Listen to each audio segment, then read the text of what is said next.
How's it going? Today I'm going to install this retrofit air cabin filter.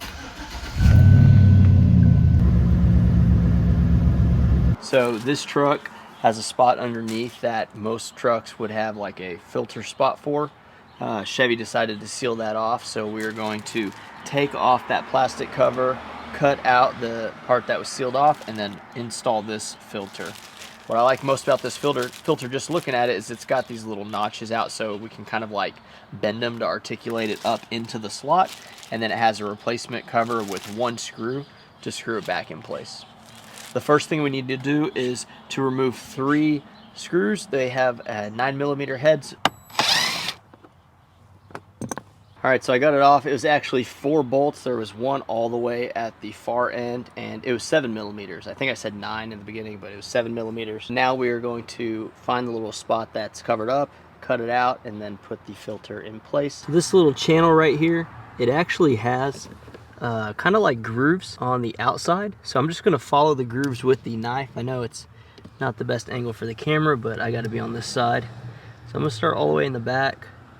And I got a brand new blade to make this easier.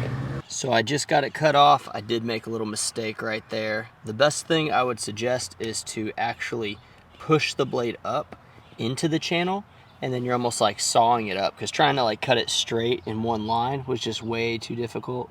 But now we have our spot for the air filter. So we're gonna go ahead and put that in place and then put that screw right in this hole. Okay, so we got the cabin filter. You can see it's got these notches. So we just want to put the notches towards the driver's side. You can kind of bend this around. The idea is just to get this up in here. It's a little bit tight, but it can be done, and it will be done. So it kind of bends and then goes up.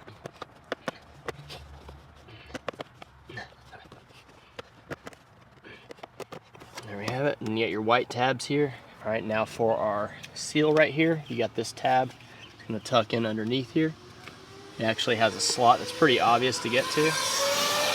Then you take your screw and you just put it right through this hole. All right, so all in all, it wasn't too bad. Now, I didn't have my mini socket, so that was way hard to get those bolts back on. Other than just taking off the cover, the install for the filter is great. The truck, it's running smooth.